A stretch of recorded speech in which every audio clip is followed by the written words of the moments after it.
യാ മക്കളെ, ഈ പൊടിയുണ്ടല്ലോ, ഞാൻ ഒരുപാട് വീഡിയോസ് കണ്ടിട്ടാ. അവസാനം എനിക്ക് തന്നെ കൊതി വന്നിട്ട് ഞാൻ ഉണ്ടാക്കി നോക്കിയതാണ്. ഇതൊരു സംഭവം കേട്ടോ, ഒരു വേറെ കറി പോലും വേണ്ട, അത്രയും ടേസ്റ്റുള്ളൊരു സാധനം.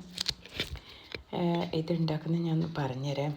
ഇത് കുറച്ച് ഒരു 1/4 കപ്പ്, എല്ലാം ഞാൻ 1/4 കപ്പ് വീതം എടുക്കുന്നുള്ളൂ. ചെറുപയർ പരിപ്പ്, ഉഴുന്ന് പരിപ്പ്, പിന്നെ നമ്മുടെ തോരപ്പരിപ്പ്, നിലക്കടല, പിന്നെ പൊട്ടുകടല, ഇതെല്ലാം കൂടി ഫ്രൈ പാൻ ഇങ്ങനെ ചൂടാക്കിയിട്ട് അതിലേക്ക് നന്നായിട്ട് ചൂടാക്കിയിട്ട് വറുത്തിട്ട് മാറ്റി വെക്കാം.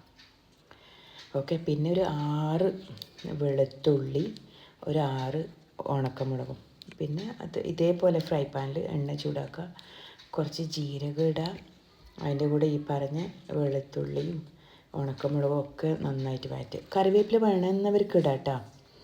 പിന്നെ എന്നിട്ട് അതിൻ്റെ കൂടെ ഈ വറുത്ത് മാറ്റി വെച്ച സാധനം കൊടുത്തിട്ട് ഒന്ന് നന്നായിട്ട് ചൂടേറ്റിട്ട് എടുക്കുക. പിന്നെ തണിയാൻ വെക്കുക.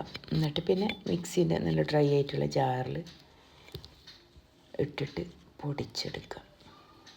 ഈ പൊടിക്കുമ്പം നമുക്ക് കുറച്ച് ഉപ്പ് ചേർക്കാം കേട്ടോ. അങ്ങനെ ആ ഒരു ഉപ്പിൻ്റെ ടേസ്റ്റും കൂടി ഉണ്ടാകുമ്പം അടിപൊളിയായിരിക്കും. നോർമലായിട്ട് ചേർത്താൽ മതി. നന്നായിട്ട് പൊടിച്ചെടുക്കുക. എന്നിട്ട് ഒരു കണ്ടെയ്നറിലേക്ക് മാറ്റി വെക്കുക.